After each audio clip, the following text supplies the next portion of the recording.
DJ DJ beat बढ़ा दे, अंदर बजा दे, ढोलक गूंजा दे, आज पूरा गाँव नाचे।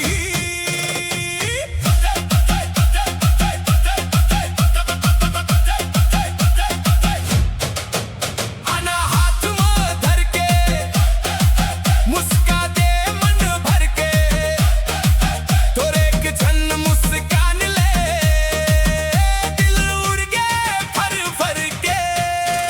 डीजे वाले बीट बढ़ा, आज झूम ही पूरा पारा।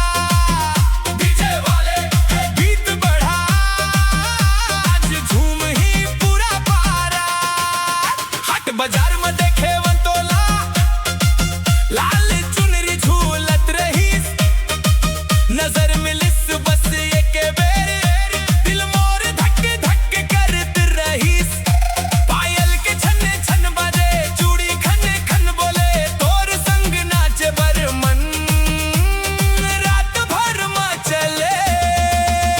आना हाथ में धर के, घुमा दे गोल गोल रे, अंदर के थाप मनोनी, नाचबो खोल खोल रे।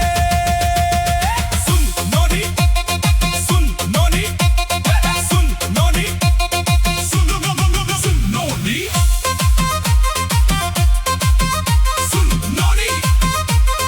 सुन नोनी, सुन नोनी। डीजे के बीच में आग लगेगे, पूरा गांव झूमत है, तो स्टाइल देख के रानी हर कोई घूमत है। चश्मा काला चाल निराला, दिल मोर हो गए घायल, तोरे एक मुस्कान पर बन गए हम पागल। गरमा गरम जलेबी खाबो संग में रसगुल्ला, तोर संग फोटो खिंचाबो बन जाही सब हल्ला। मेला घूमबो झूला झूलबो, हंसी नहीं रुक पाही, तोर संग बिताए हर पल, याद बन के रह जाही। डीजे डीजे बीट गिरा, मांदर बाजे धक धक धा, पूरा पारा नाचे आज वाहर मोर छत्तीसगढ़। बाजे बाजे बाजे बाजे बाजे बाजे, रोज बजा दे बाजे बाजे बाजे बाजे, नाचे